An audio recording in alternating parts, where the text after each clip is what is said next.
হে মিন, হে মৎস্য কুমারী, অন্ধকার সমুদ্র তীরে আলোকমালায় সজ্জিত এই পৃথিবীকে সাক্ষী রেখে এই প্রথম ও শেষবারের মতো তুমি আমাকে গ্রহণ করো।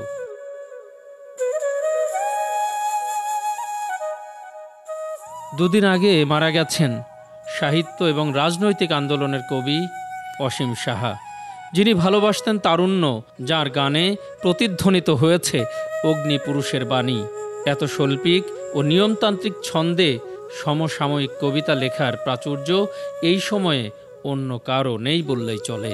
বিশেষ করে কবি অসীম সাহার যে সাংগঠনিক দিক, জাতীয় কবিতা পরিষদ যখন স্বৈরাচার বিরোধী আন্দোলনের অগ্নিগর্ভ থেকে জন্ম নিয়েছিল সে ৮০ দশকের মাঝামাঝি থেকে, তখন তার যে ভূমিকার কথা বলব, উনি অত্যন্ত সাহসিকতার সাথে সেই দিনগুলোতে আমাদের সাথে যুক্ত ছিলেন। ৭১-এর মুক্তিযুদ্ধে পেয়েছি, সামরিক স্বৈরাচার বিরোধী সংগ্রামে পেয়েছি, অনাচার অত্যাচার সমস্যার বিরুদ্ধে প্রতিবাদের মিছিলে পেয়েছি। সুতরাং ওনাকে আমি কবির পাশাপাশি একজন সমাজ সচেতন ব্যক্তিত্ব হিসাবে শ্রদ্ধা করি। উনি চলমান প্রাসঙ্গিক একটা কবি, যার অভাব আমরা অনুভব করব। ২১ পদক ও বাংলা একাডেমি পুরস্কার পাওয়া কবি অসীম সাহা ছিলেন আড্ডাবাজ, আমোদে এক মানুষ।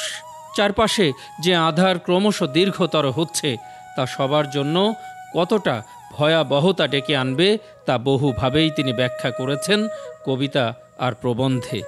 মাননীয় প্রধানমন্ত্রী শেখ হাসিনা সবসময় শিল্প সাহিত্যের ব্যাপারে যে তার আলাদা রকমের যে একটা, অর্থাৎ তিনি প্রণোদনা বলুন বা সমর্থন এবং সহযোগিতা সবসময় করেন, এবং কবি অসীম সাহার প্রতিও তার সেই যে সহযোগিতার যে হাতটা তিনি অসুস্থ থাকার সময় তিনি চেষ্টা মাননীয় প্রধানমন্ত্রী তাকে সেভাবে তার খোঁজ খবর রেখেছেন, সহায়তা করেছেন। বছর দেড়েক আগে অর্ঘ্যর কথা হচ্ছিল, তখন উনি একবার বলেছিলেন যে আমি যদি কখনো মারা যাই তাহলে হয়তো আমার যেগুলো অর্গান কাজে লাগবে অন্য মানুষের, সেটা আমি দিয়ে যেতে চাই। তো এখন যেটা হয়েছে যে উনি তো আসলে অলরেডি ৪৮ ঘন্টা পার হয়ে গেছে, ফলে ওই অর্গানগুলো আসলে নেওয়া বা না নেওয়ার কোনো কাজ হবে না নিয়ে। অর্ঘ্যর একটা পরিকল্পনা আছে যে ভবিষ্যতে বাবার যে কাজগুলো যেটা আসলে অসমাপ্ত রয়ে গেছে, সেই কাজগুলো ওর নিজের প্রকাশনী থেকে, যেহেতু আপনি নিজেই বললেন যে সত্য কাউকে দিয়ে যায়নি এবং সেটা নিয়ে অনেক ধরনের জল ঘোলা হতে পারে, তো ও ভাবছে যে ওর যেহেতু নিজের প্রকাশনী আছে সেখান থেকে ও বাবার কাজগুলো করতে চায়। ও অত্যন্ত উন্মুক্ত মনের মানুষ ছিল এবং দেশের পরিস্থিতি যেভাবে সে বিশ্লেষণ করত তাতে অনেকেই মুগ্ধ হতো, এবং তার পক্ষ অবলম্বন করত, তার এটাকে মেনে নিত। কবি অসীম সাহাকে আমি সবসময় অনুভব করব, কবি অসীম সাহা যাবেই না। বন্ধু অসীম সাহা, মানুষ অসীম সাহা, শারীরিক অস্তিত্বময় অসীম সাহা এখন কিন্তু আর তাকে হয়তো আমি পাবো না। কিন্তু আমার ভালো লাগছে যে মুহূর্তে আমি তাকে দেখছি, তার যে অবয়ব শরীরের এই মুখটা কিন্তু জীবন্ত।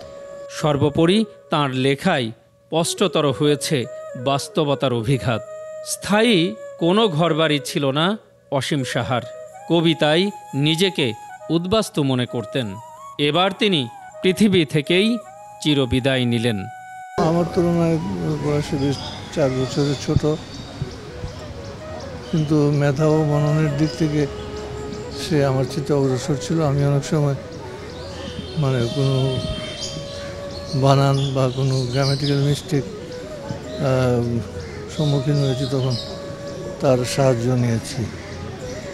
এবং বাংলা ভাষার উপর, ব্যাকরণের উপর, অভিধানের উপর তার বিশেষ দক্ষতা দখল ছিল। বড় কবি বলতে যাদেরকে আমরা চিনতাম তাদের ভিতরে যার কাছে বেশি আশ্রয় পেয়েছি তিনি অসীম সাহা। তিনি আমাদের ভুল ধরিয়ে দিতেন, এটি অনেকে তার দোষ হিসাবে নিতেন, কিন্তু উনি সবসময় ভাষা, বানান, ব্যাকরণের ব্যাপারে এত শুদ্ধতাকামী ছিল যে অনেকেই তাকে ঈর্ষা করত। একা থাকতে পারতো না, এমন একটা মানুষ, সবসময় ওনার পাশে একজন মানুষ, সবসময় আড্ডাপ্রিয় একজন মানুষ ছিল। উনি সবসময় হাসি মুখে ছিল, উনি সবসময় মানুষকে কাছে টেনে নিত এবং কবিতার ভাষায় কবিতা লিখত। আশা করেছিলাম যে উনি ব্যাক করবেন, সর্বশেষ একটা সিমটম দেখে আমরা অবাক হয়ে গেছি। ওনার পিঠের মেরুদণ্ডের নিচের দিকে একেবারেই দীর্ঘদিন শয্যাশায়ী থাকার কারণে ক্ষত হয়ে গেছিল, একটা বড় অংশ ক্ষত হয়ে গেছিল। ওই সিমটমটা স্যার টের পায় নাই, উনি শরীরে টের পায় নাই। যতগুলো বই সব আমার প্রকাশনা থেকেই বেরিয়েছে। একজন অভিভাবককে হারিয়েছি আমি, যেটা আমি কোনোদিনও পূর্ণ করতে পারবো না, এটা আমার অপূর্ণ থাকবে। তবে সন্তানের মতো করে তার পাশে থাকতে চেয়েছি, তার পরিবারের শুভকামনা সবসময় শেষ দিন পর্যন্ত আমি থাকবো। 18 জুন দুপুরে বঙ্গবন্ধু শেখ মুজিব মেডিকেল বিশ্ববিদ্যালয়ে শেষ নিঃশ্বাস ত্যাগ করেন। 20 জুন বাংলা একাডেমি প্রাঙ্গণে সমকালীন কবি, সাহিত্যিক ও বন্ধুরা তাকে শেষবারের মতো শ্রদ্ধা নিবেদন করেন। অতঃপর শহীদ মিনারে শ্রদ্ধা জানান বিভিন্ন শ্রেণী পেশার মানুষ। বিকেলে সবুজবাগ শ্মশানে প্রগতির কবি অসীম সাহাকে সমাধিস্থ করা হয়। 1975 পূর্ববর্তী যে অসীম সাহা, তিনি যদি 75 পরবর্তী যে অসীম সাহা, সেইটা যদি আমি 75 পূর্ববর্তী পেতাম, তাহলে আমি মনে করি বাংলা ভাষা সাহিত্য আরও একটু হৃষ্টপুষ্ট হতো। অসীম সাহা ছিলেন সেই তারুণ্যের প্রতীক। তার বয়সটা কোনো গুরুত্বপূর্ণ বিষয় না, তার মননে, চিন্তায়, চেতনায়, লেখায় তিনি অসাধারণ তরুণ ছিলেন এবং আমাদের মতো তরুণদের সবসময় বুকে টেনে নিতেন, কথা বলতেন, গল্প করতেন। তরুণ ঘনিষ্ঠ বলা যায় অসীম সাহাকে। উনি নানাবিধ বিষয়ে, সেই ব্যাকরণ বলেন, বানান বলেন, সাহিত্যের বাক বলেন, কবিতার নানান ধরন যে কবিতা আছে সেগুলি নিয়ে উনি দীর্ঘ আলোচনা করতেন, মুক্ত আড্ডা দিতেন উনি, এবং ওনার দ্বার সবার জন্য উন্মুক্ত ছিল। কবি অসীম সাহা মৃত্যু 5 শিরোনামে একটি কবিতা লিখেছেন। হয়তো এটি তার জীবনের বা প্রত্যেকটি মানুষের জীবনে রন্ধ্রে রন্ধ্রে চরম সত্য বলে প্রতিধ্বনিত। কেউ তো আসেনি কাছে, কেউ তো দেয়নি মুখে এক বিন্দু জল, কেউ তো বলেনি ডেকে এখন কেমন আছো শুধু অবিরল।